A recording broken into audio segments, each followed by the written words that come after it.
Hello, everybody. Welcome to day 10 of getting through the holidays. Thank you all for coming here today.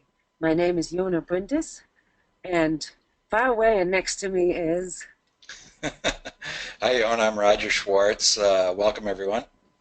I'm a trans coach here at transCODES. um, it's been a tremendous journey here with you every night, talking about some of our collective energies, talking about how to deal with it, answering your questions, just reading your comments and listening to you sharing. It's been such a wonderful experience here from our end. Yeah, I can see, Roger, why you say we should do this more often. uh, the only Yeah, problem with that is, of course, we're not a radio station after all. So for us to set this up and so forth is quite a bit of background work and so forth. But the cool thing is that by going through these last 10 days of different energies coming in through the holidays, the last days of the week, Rauhnächte, as we call them in Germany, like the rough nights, and sacred nights to a degree, because there's also a clearing energy about them. So not only do we face, all the commotion or the stress and so forth through everybody kind of going through the same things at the same time, but we're also entering sort of a new energy of the new year, and that always um, uh, creates somewhat of a clash within us. So we talked about that yesterday, how the new energies are starting to come in. This shift happened about 2 days ago, and how the old sort of is still lingering. So what I would like to talk about today is how it comes that regardless of our better knowing, of our better training, even sometimes, how it comes that just some people or some situations just get us back into that place where we have no control over our reactions, no matter how much we know about energies or how much we know about our own energetic sensitivity and dynamics and so forth. So how come we can get triggered into places that we don't want to do? And I would love to hear some sharing from you guys here in a couple of minutes, if you've ever experienced that. Who in your life can trigger you or your energy within a split second to go into anger or to go into fear or to go into just stupid behavior where afterwards you just sort of, I don't know how you feel about yourself. I don't want to plant any negative words here, but pick yourself up.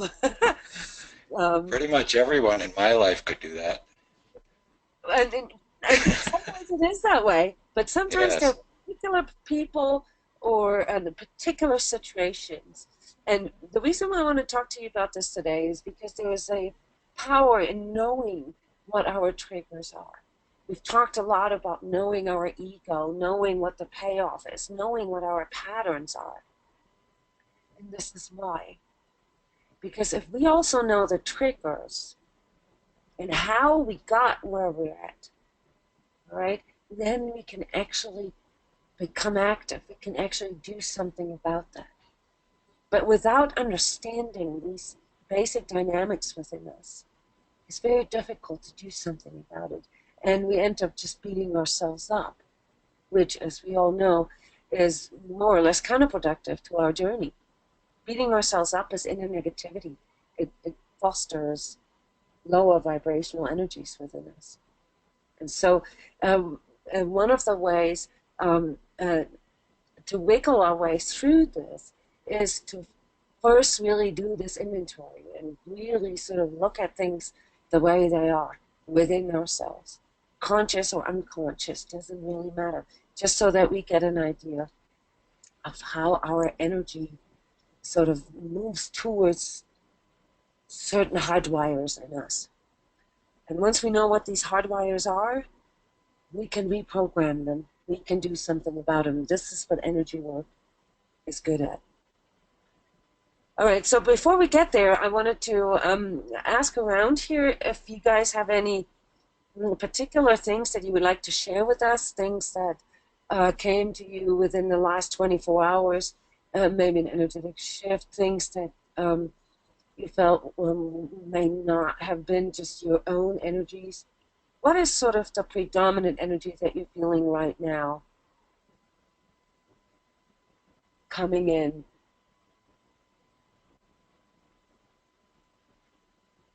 Roger, I felt a little bit of confusion in the last 24 hours. You know, I'm not, yeah. just an hour ago, I was thinking that we needed to talk about that a little bit because I felt the same thing. Behind it, I think, is a need to clean up everything that's left over right now, things that have been procrastinated, bothering me. Clean that slate first of all, so I can more clearly see or feel where I want to go. Clean slate is a really good keyword. Yes, to clean Yes. up, and other people are actually chiming in here. Um, the confusion that I meant is that there's and that's an energetic sensitivity symptom. There's this like sort of spaciness right now that I can feel everywhere. I don't know. Can you relate to that? It's like people are not really there. They're, I it's, haven't been here, but I'm kind of thinking it was because of the marathon. well, I mean, yes, as some people know, we had an event here and that went very, very deep. Um, it was a trooper event. Part of what I felt like today was having to take care of myself, Mhm. and just allow that spaciness and not get too wrapped up in the confusion. All just that lets things flow. I did several things positive today. I had some body work done. I watched a very motivational movie, Kung Fu Panda 3, and Yeah, I went who to told you that? uh, that came from you and Jeff, actually, Isn't that one a of great your movie? son's favorites. But there's No, that's our favorite. That's our it's your favorite. favorite We're also. programming Yes, our kids to watching Kung Fu Panda on yes. purpose. It's a very cool movie with some deep messages in it. And I also went to a meeting tonight, an AA meeting, because I have a background is in recovery. I still go to AA meetings because it's a very positive environment. 1 hour there, and I got loaded with, you know, a lot of positive messages. So That's cool. Actually, I've been wanting to ask you here, Roger, how do you make these things fit together? Like going to AA meetings and being an energy worker, being a spiritual healer. How does that work together for you? um, well, I've learned so much with the energy work, bringing it out into my 3D life. It's all just so closely related. Um, the energy work and So you see the how we live. it doesn't contradict for you at all. It's like No, more. no, it's yeah, it's very supporting. I can go to AA meetings and listen to people talk, people that know nothing about energy work, and they're telling the whole thing about how the energies, what's going on in their life, and That's cool. they're hand in hand. There's no difference between doing the remote energy stuff and the 3D. I mean, it can take a while to learn to apply the things you learn to relate them to your 3D life, but there's no separation whatsoever. That's cool. So yeah, after all, you're a specialist on combining energy work and recovery work. So um, here's Roger Schwartz, your expert in um, doing recovery work with energy work. So coming back to the confusion here, which is something that I think has to do with clarity right now. I'm not. convinced that this is just something that because we're energetically sensitive, we're feeling that right now, or because we just did an energy work event. I can see this in people. I was at the airport today, and it felt like to me people were just sort of all in a haze. It's I think it's in the nature of these days in between Christmas and New Year's to be like sort of bridge days, I you was going to know. ask that. Yes, I think that's probably in part annual. Um, They're transitional somehow. yes. We don't really take them as uh, important or anything. We're just trying to get from one gig to the next Right. to a degree, and that can sometimes lead to an effect where we're sort of too much forward leaning in our energy. We're looking forward too much, and or if we're on our own, maybe and just reflecting, looking backward too much. And that kind of prevents us from actually being able to be in the present. And being able to be in the present, as we've already talked about here several times, is one of the probably one of the major um, uh, things that we can do and actually learn and discipline ourselves to feel a bit more balanced, to feel a bit more stable energetically. And those of you who were here in previous shows or listened to the recordings, it is also something that keeps your energetic immune system intact. So leaning forward in our energy because we're too thinking too much about the future or leaning backward because we're thinking or feeling too much into the past offsets our energy field. It brings it out of balance and thus makes it more susceptible to outer energies. To, Yes, that's what I agree. That's one of the most important things I've learned is to stay. And we also learned that that's one of the 12-step teachings, is to stay in the moment. yeah. Um, that's where our peace is found and maintained. And what pulls us out are the triggers, fears, you know, fears of the future, regrets of the past. Those will pull you right out, and they start draining your energy immediately. Can just mess your day up. And you just provided a wonderful bridge here to our focus subject for today, and that is triggers, identifying our triggers. So being in the present can help us to pull out of some of our triggers. And one of the main triggers for anybody, you don't have to be an empath or an energetically sensitive person, that can trigger a certain energetic state in us, um, positive or negative, is, of course, going into our past. Going into our past that works on anybody, can zoom us into an immediate sort of recall of an energetic um, state. And it does that through our emotions and through our physical sensations and the thought that we had at this point. And so it comes that not just from a psychological level, but also from an energetic level, that it's actually quite dangerous to think too much about the past. It's not that there's anything wrong about reflecting the past, but if our energy gets caught there, which can happen very easily, then we can get pulled into energetic states that are not true right now. And it can be very difficult to discern that. So, who of you has ever listened to a song from, like, say 20 years ago, and you just had a heartbreak, you just broke up with your boyfriend, and it was your first big love, and that song played in the radio, and you just wanted to, like, whatever. I And used I used to love that because of the pain it made me feel. oh, absolutely. Let's talk about Yes. this here in a second, but I would like to hear some of the audience here chiming in.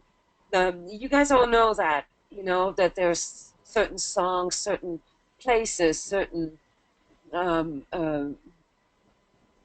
foods that can trigger these immediate sort of situations or recall of situations in the past. Would you like to make some examples here for us, like just so that we have a few more examples coming from you guys? What is sort of the biggest sort of thing that can zoom you right into your past?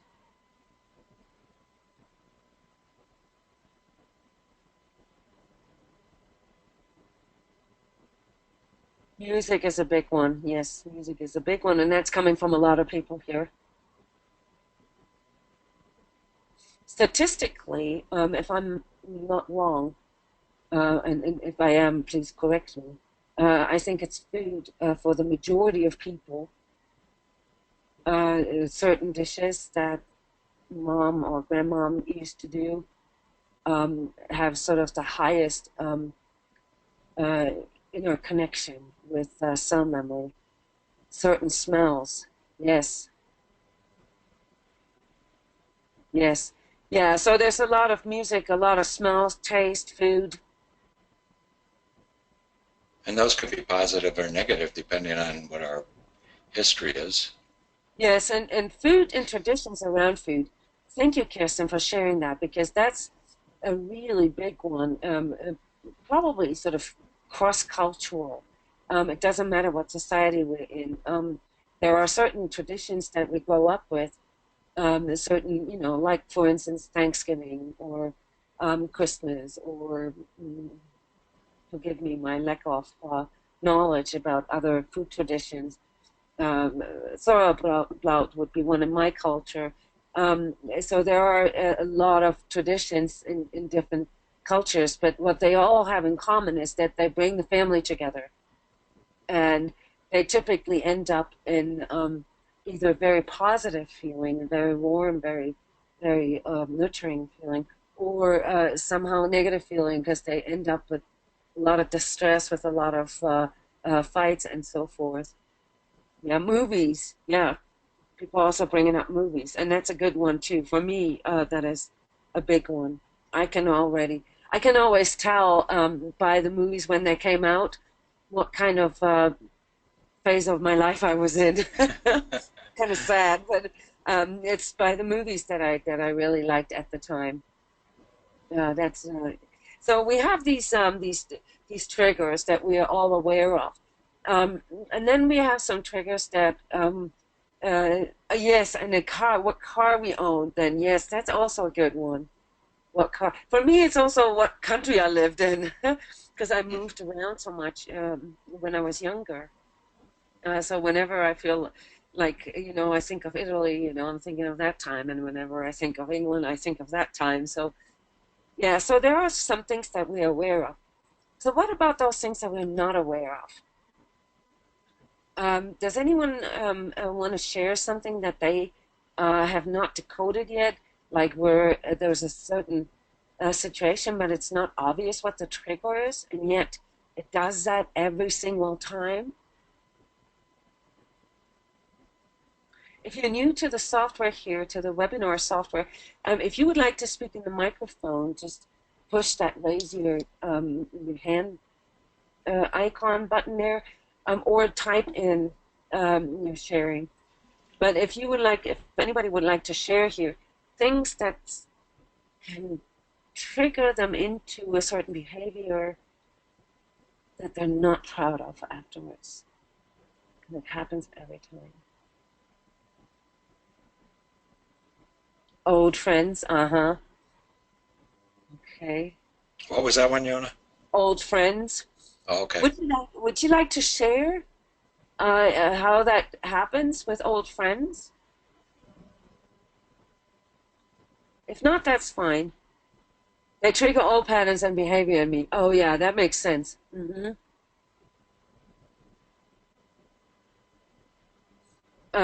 What about talking to mom or dad on the phone? Does that to me every single time.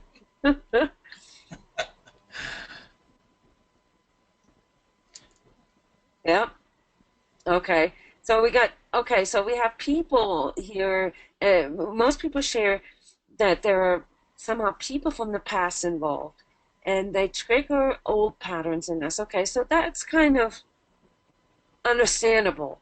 All right, so our mind can still fathom that to a degree, that there's maybe certain things that we used to do together, that we used to laugh about together, and there's a little bit of reminiscing and sort of things involved. But what about those things that you really can't put a finger on? Like there's certain places that when I go there, I just feel really agitated. I get very angry, and I can't explain why. Um, I can explain the type of anger that I feel and what it reminds me of, but I don't know what it is exactly at this place that triggers that. There are some things that even I'm not aware of, like how this actually works within me. Yeah, someone is sharing here, I can really relate to this. I used to party a lot with friends in the past, and after a couple of days in that state, I used to get this horrible empty feeling. And I was sitting down a few days ago and was thinking of these times for some reason, that empty feeling that reappeared. Thank you. That's a really cool insight, and that's exactly sort of where I was getting at. It's like sometimes we can pinpoint it maybe to certain feelings in the past. They remind us of certain feelings in the past, but we're not really sure what triggered it and why it is coming up right now. Um, there are different kinds, of course, of inner promptings, and I think, Roger, if I remember right, we haven't really talked about inner promptings that much yet. No, I think you're right. We haven't. Yeah. There are some things that come, of course, that are stored in us, in our cell memory, and that's like a recall, whether we are aware of them or not. But then there are things where we just feel this feeling we have to do something, or um, yeah, this in guidance telling us, okay, and this is not what you're talking about. I know it's not. But I'm just trying to differentiate the different kinds of inner sort of flags that are coming up. All right, so there's a prompting that tells us to do something, and then there's a prompting that just comes in as a feeling, where it's the very same feeling that we had. And some people also call it deja vu. So sometimes a deja vu is not necessarily related to things we're seeing. Sometimes, or for me, that is very often, it comes in form of a certain feeling. And I'm like, wow, why am I having this feeling right now? And it doesn't feel like it is a consequence of anything that I just did. It doesn't seem to be caused by anything. And those kind of inner promptings, as we call them, uh, they could be seen as something that uh, should sort of pull our energy further. All right. So many of you have heard me talking about the non-local and retrocausal property of energy. All right. Basically, what that means is that time is not really what it seems to be. Past, present, future kind of happens at the same time. And if it happens at the same time, of course, then that means if we had the tools to overcome our sort of sequential perception of time, that this is the now moment, and now that moment is past, and so forth. Like to have that sort of perception of time on this timeline.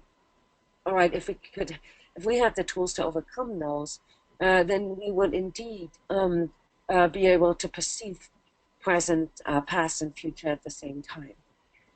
The truth of the matter is, and this is something that we learn from consciousness research as well as energy work, is that we actually have those tools. We just don't train these tools. And so we don't really know when we are doing what. We don't know when we are tapping into our future, when we are tapping into our past.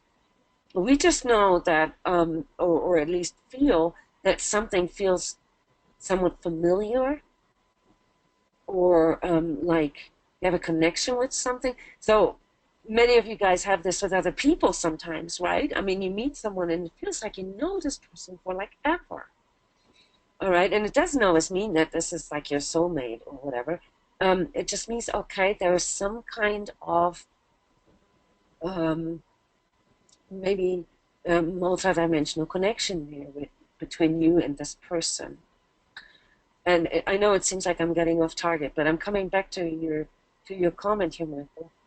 Um, so when we feel this connection with people or with situations or um, with any of these triggers that we talked about before, well, what really happens if it's not necessarily something that pulls us into the past, it can actually be something that pulls us into the future.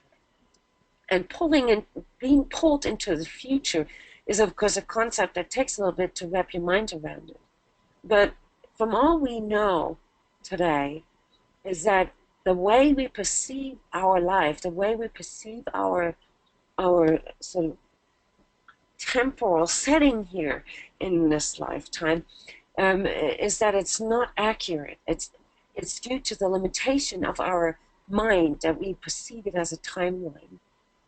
And so if that is really the case, and our past, present, and future really happens at the same time, well, then it is very possible, actually, that we do get these promptings from our future self, right?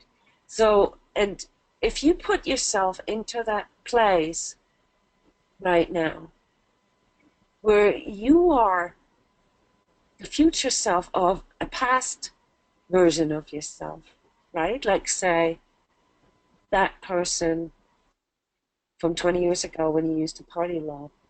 Was it 20 years? I don't know. I didn't. No, you didn't give a time to this. So anyway, um, so for that person back then, you are the future self.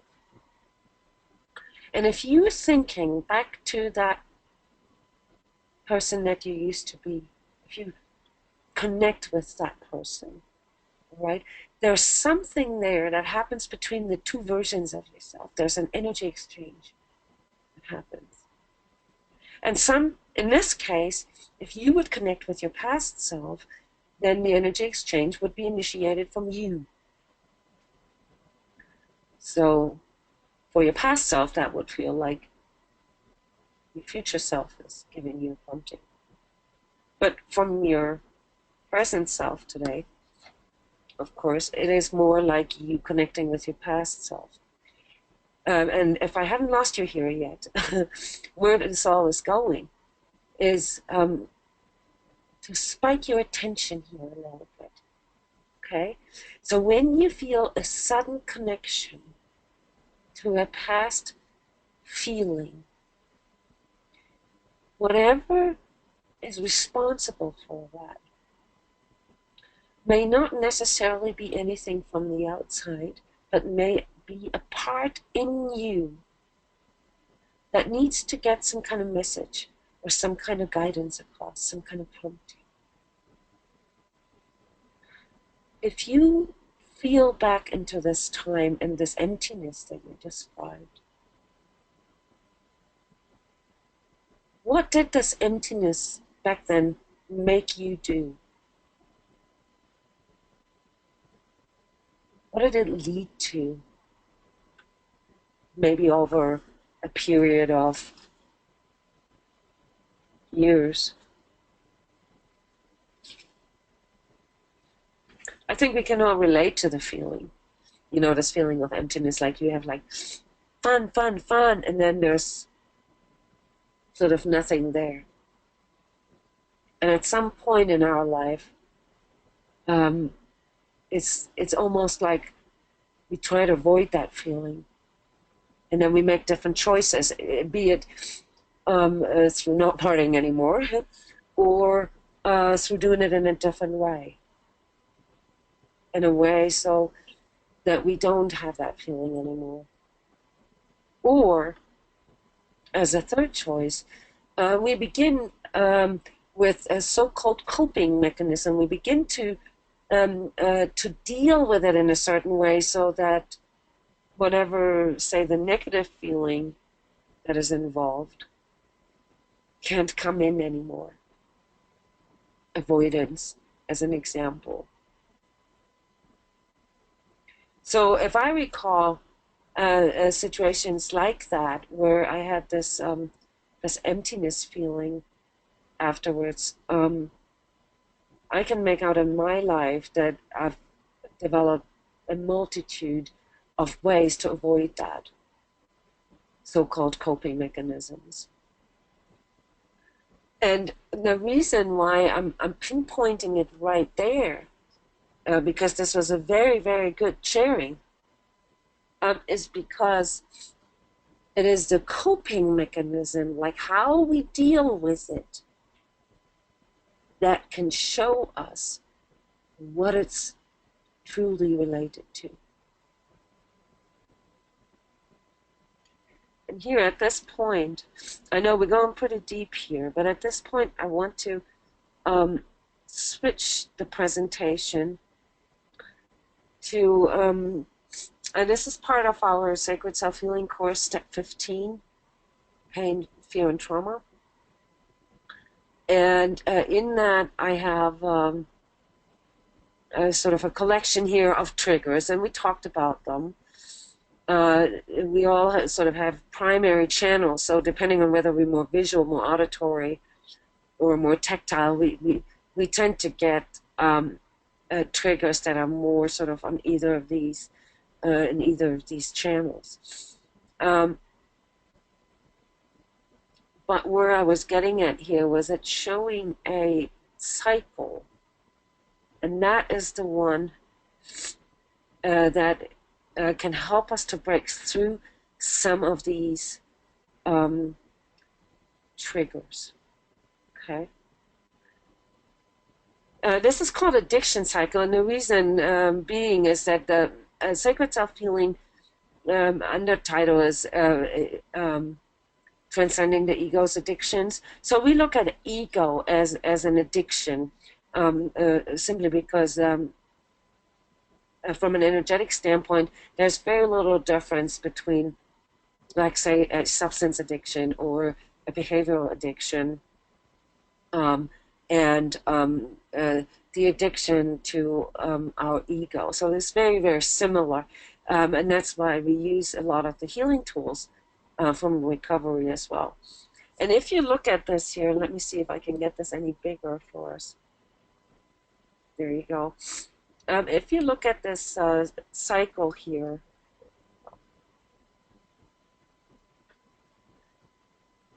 okay, so there's a certain pain that we have, and whatever that can be, you could probably replace that with anything, like fear, anger,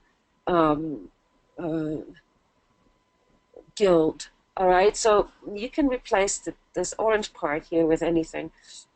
What's more important to understand is the trigger. So the trigger is what zooms us back into a certain feeling, into a certain emotion.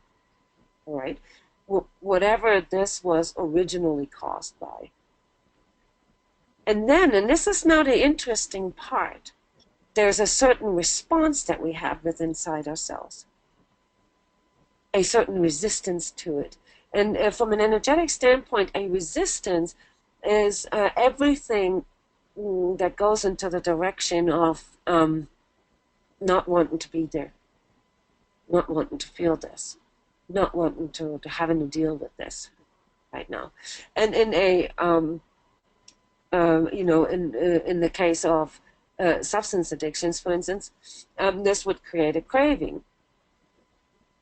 The craving to do something about that, to do something to be able to cope with it.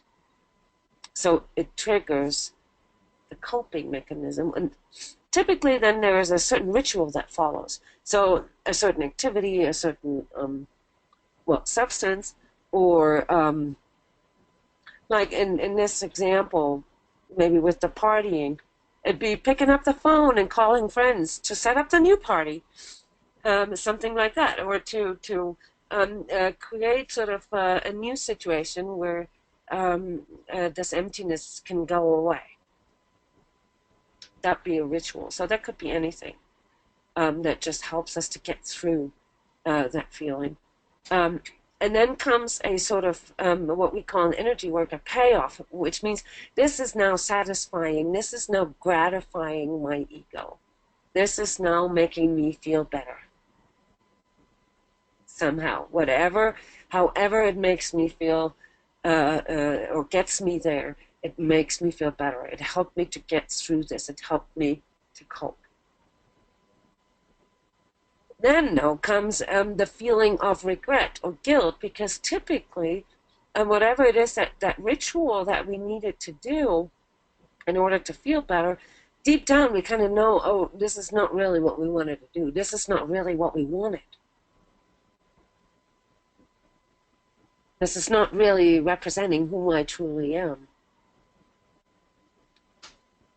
And then sort of the cycle begins to close or to restart, if you will, with the original trigger again, where we get into the original emotion that started all the cycle.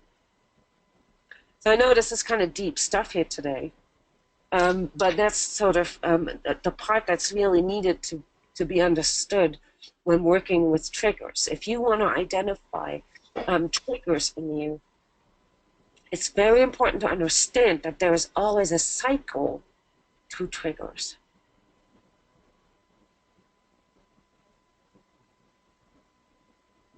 And so if we come back here to this vibrational scale that we've been working with over the last days, where it's a bit less theoretical.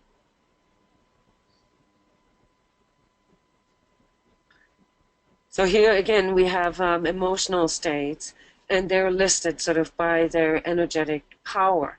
All right, so 0 being like no energetic power, and 10 being, sort of very strong energetic power. And here between 5 and 6 being the threshold of truth, which kind of separates contractive or lower vibratory energies from expansive higher vibratory energies. And if you look at this, you can see that most of the emotional stuff here is located in the lower vibrational area. And if we want to understand what can trigger us and where our sort of energetic weak spots are, okay, then we need to understand, or not understand, we need to be able to identify where our triggers come from.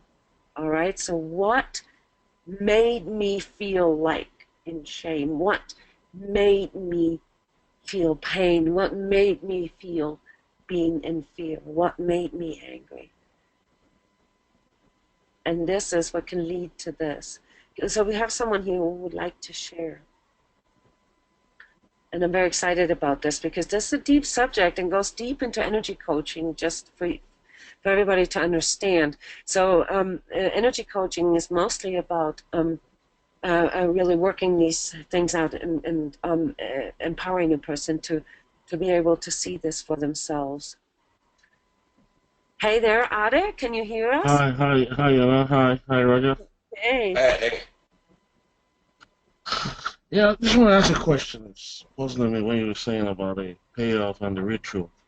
Uh-huh. Because I was caught up, I'll say, food and sex, and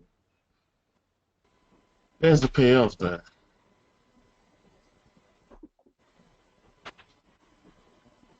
I brought the picture back. So what was your Yeah, question? I'm sorry. and I saw the ego payoff. So I'm saying I was caught up in sex and food. I, if I understand correctly, is there's a little cycle that I used to go through all the time that's very simple, and it's probably down in the pain starts out Yeah, at a yeah. pain level, and that's feeling empty and unloved. Uh-huh. So, in order to get out of that, I may try and connect with people that I wouldn't for any other reason except to overcome those feelings. And I would make the connection. I would get some feedback or search for some feedback from them, perhaps, to make myself feel better. Like And feedback then, as in approval, for instance, or yes, approval. So I would say I would send out an email, just make contact, something with a little excitement in it or something, and to get some positive feedback from that person to feel better.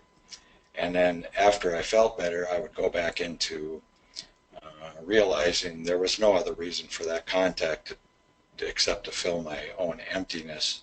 So I okay, would feel the guilt, and then I'd find myself back into a connection with someone that I okay. didn't want to be in. Okay. All right. So Adi, I had a hard time understanding your question, but Okay.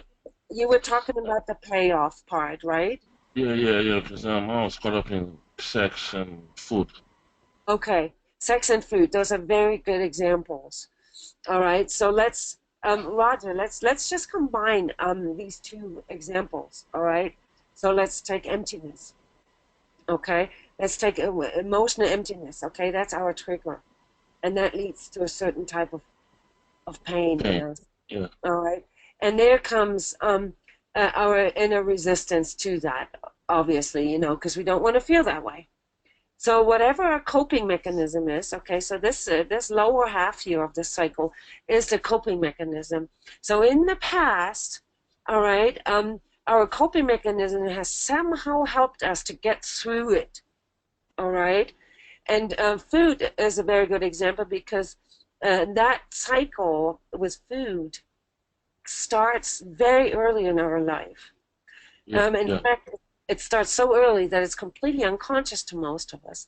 It starts with breast milk. So breast milk is relatively sweet. Has a lot of Oh. yes, has a lot of milk sugar in there. And of course, the way this works in nature is that every time the baby cries, for whatever reason, often in the first, 3 months or so, you don't even know why your baby cries. It just cries. So you feed it. And it immediately starts calming down. It immediately starts stop crying and to feel saturated. All right, and this is probably the most primal ego gratification that we have. And even though you may think right now, well, what does it have to do with ego? It's an infant.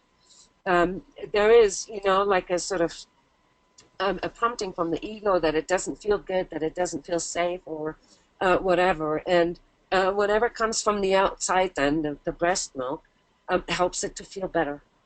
Okay, and ego because it really needs that in order to feel safe, in order to survive, because that's our ego's job within us. Okay, so most people actually have um, a strong connection with sweets, with sweet taste, mostly due to this really early programming. Now, this doesn't mean that we are all sugar addicts or,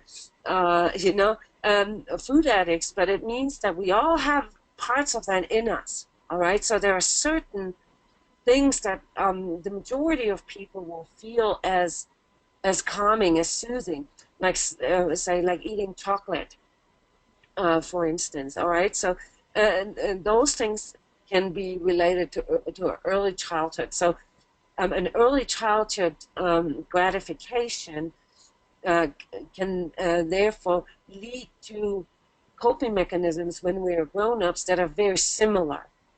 So naturally, of course, when we are grown-ups, we can't really cry for a mommy and for some breast milk, which we kind of some people still do. But So if we weren't breastfed, a lot of moms say, "Here, just have a cookie, you'll feel better," right? and So there's a lot exactly of programming in there either way. right, and well, even the powdered milk is relatively sweet.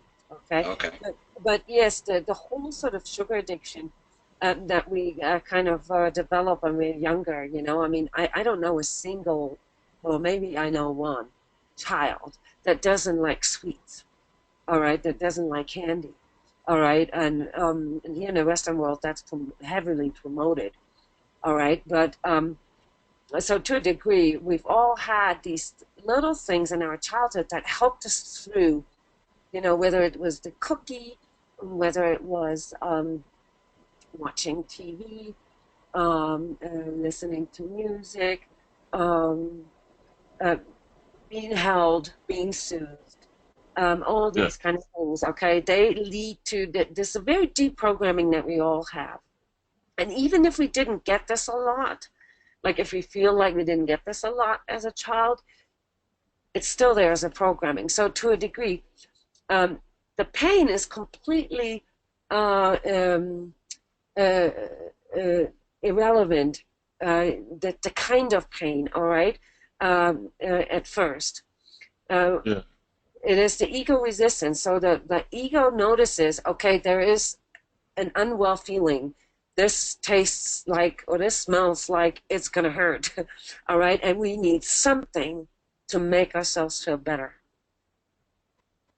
We need something to make ourselves feel better. And that's where the ritual comes in place. That's something that we develop over years, okay? And this can be anything from a substance to sex to uh, gaming, um, uh, porn, shopping, Yeah. Anything that numbs us. anything that numbs us or that inspires us or that stimulates us, whatever sort of the original pain was, because there's different types of band-aids, all right, for different types of pain. But somehow between then and here, we developed coping mechanisms that worked once. And so our ego is resorting to those, okay? And then the actual gratification, all right, is, and it's called ego payoff because here within the context of the Sacred Self-Healing course, it's looking at it from the perspective of the ego. But here is a moment of gratification where the ego says, okay, I'm feeling better now for a moment. But somehow this doesn't work. Somehow, after like whatever, a couple minutes, a couple hours, or a day, this didn't work. Is that when Somehow, go ahead. is that how you when you feel dirty? You don't feel. Mm-hmm. Absolutely. That's a very good, in conjunction with sex or, you know, like some kind of connection with another person that Yeah.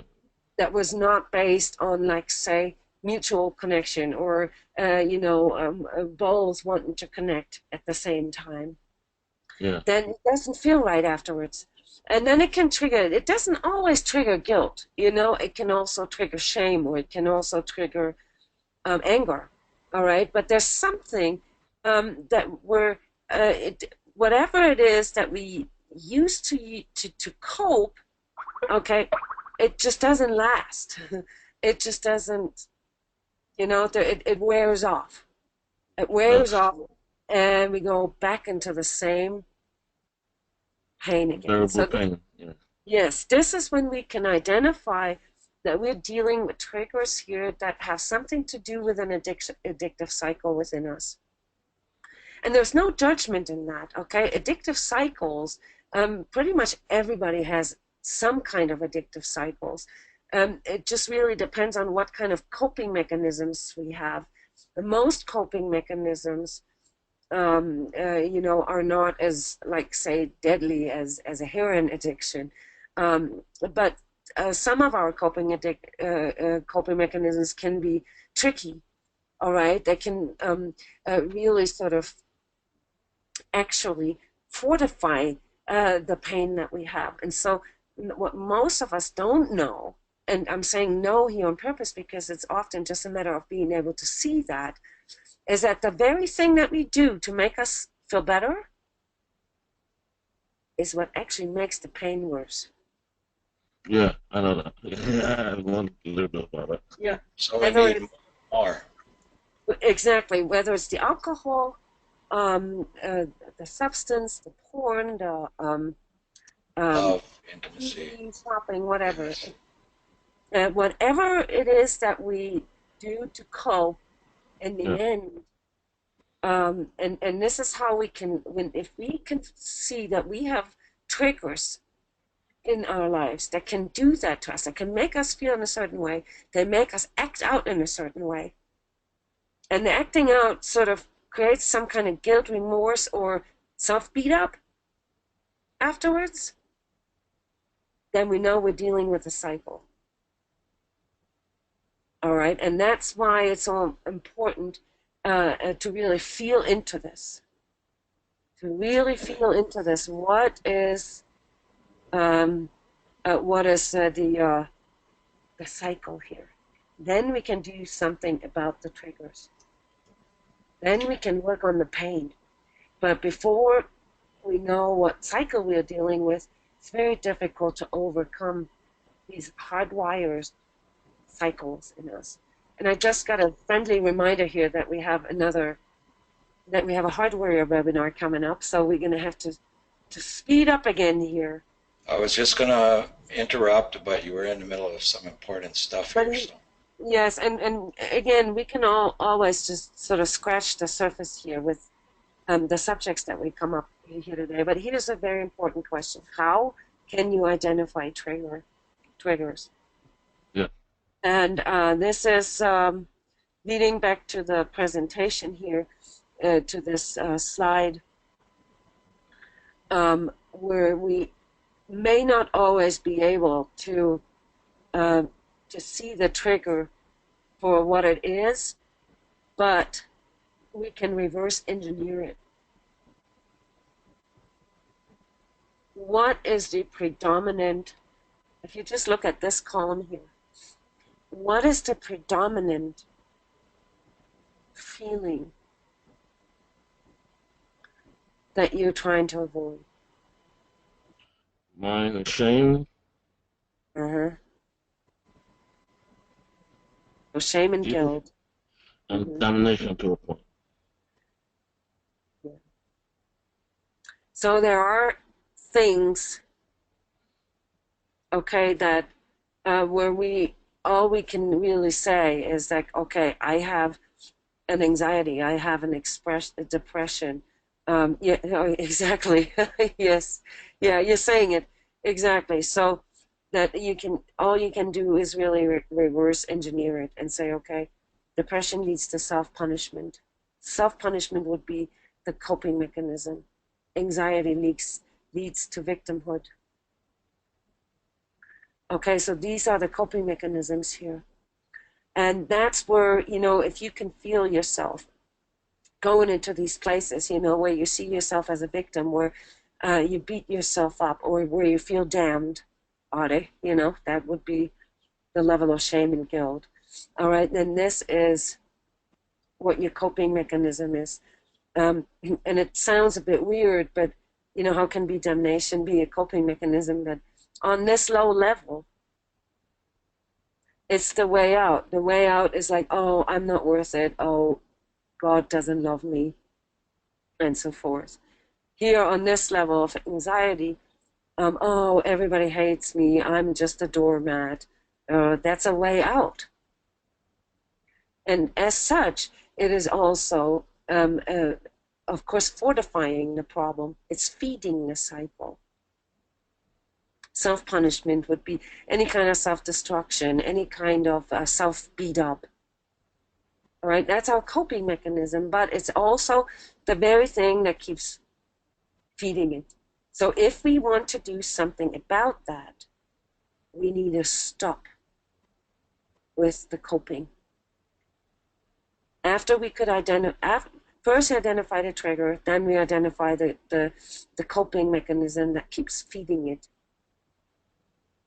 Then we can ask ourselves just a little bit like, how is victimhood, how is that a coping mechanism? Well, what does my ego get out of it?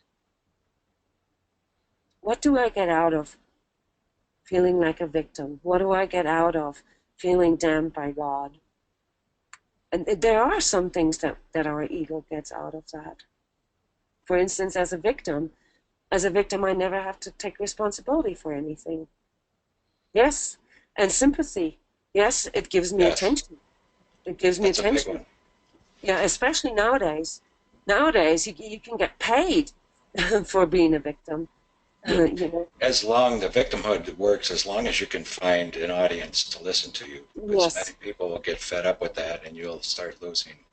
But it also works very well inside, like just within. Yes, Because as long as you can see yourself as a victim, you don't really have to do anything. So that's what the ego gets out of it. The ego gets out of it that it's okay and that you don't need to do anything about it, which sounds completely illogical. I know what this sounds like, but that's why we get stuck in cycles. Cycles are not logical. Cycles are hardwired patterns in us that make no sense and that are mostly self-destructive. It's like, just like with drinking. Everybody knows that drinking is not good, for you, Roger. I mean, you're the expert. right. And yet, when you're there, everything in you will tell you that this is the best thing you can do. Everything. The mind completely goes wacky. Yeah. And you Yeah. convince yourself, sex the same way. You can convince yourself that you love somebody to get connected with them again. Drinking, it's going to be okay. I'll be able to control it this time. All common sense and logic just totally flies out the window. Yeah. It's gone. And that's exactly what we talked about in the beginning. That's what hardwires, that's what patterns and triggers do to us. Regardless of our good intentions, of our better knowledge, even of our training, when these things get triggered, all that goes out of the window. And there's nothing wrong with this. We all have this, okay? So the reason why we talked about this here today, and we're going to have to do the channeling for October tomorrow, because we're running out of time, but the reason why we talked about this here today is to make you understand that there are some things on an energetic level that are stronger than your mind understands, okay? And that that's why it makes absolutely no sense to beat yourself up for these things or to trying to overcome them with willpower. Willpower has nothing to do with overcoming inner hardwires and triggers. You have to address them on the level that they're at. I want to mention, this is one of the reasons why, like the AA program, is so important to have some kind of support if you're trying to get out of some patterns that are causing real complications in your life. You need to be around people that can reflect to you what you're going through. And, Exactly. That's what we're doing here too, like by talking yes, about these things without judgment and just really looking at it for what it is. Because there's a power in identifying these things. So anything that you can identify is almost like half the battle. All right. There still is sort of a behavioral part connected to that, which takes a little discipline, which takes a little practice. How do you not go into your coping mechanism? And that would be sort of the discipline where you say, stop, no. I do not want to continue this cycle, because if I continue this cycle, I know that I'm going to continue my pain. So if I want to do something about my pain, I have to stop the cycle first. And stopping the cycle, like when there's substance involved, it's easy. You stay sober. It's very difficult when it's with food and with sex, because those are things that are part of our natural needs, of our natural survival instincts. And so this doesn't mean, when we're talking about sex addiction, for instance, that we have to stay away from sex, but we have to stay away from sex that is triggered through pain, that is triggered through the original wound, so to speak. Wanting to be not wanting to be alone, for instance, or wanting to have some kind of attention, like as in gratification, or wanting to be stimulated, or wanting to just release. All right, so we find out what it helps us to cope with, and that's then what we're addressing in form of trying to find healthier ways to do that. So what's a healthier way to connect with my lover? What's a healthier way to release my energies? What's a healthier way to get stimulated? Excuse me, Yona. You're 2 minutes past 11 now? I know. Yeah, Okay, so this is a very, very important subject, and I um, know. we could only scratch the surface here, but those ending words, they were very important.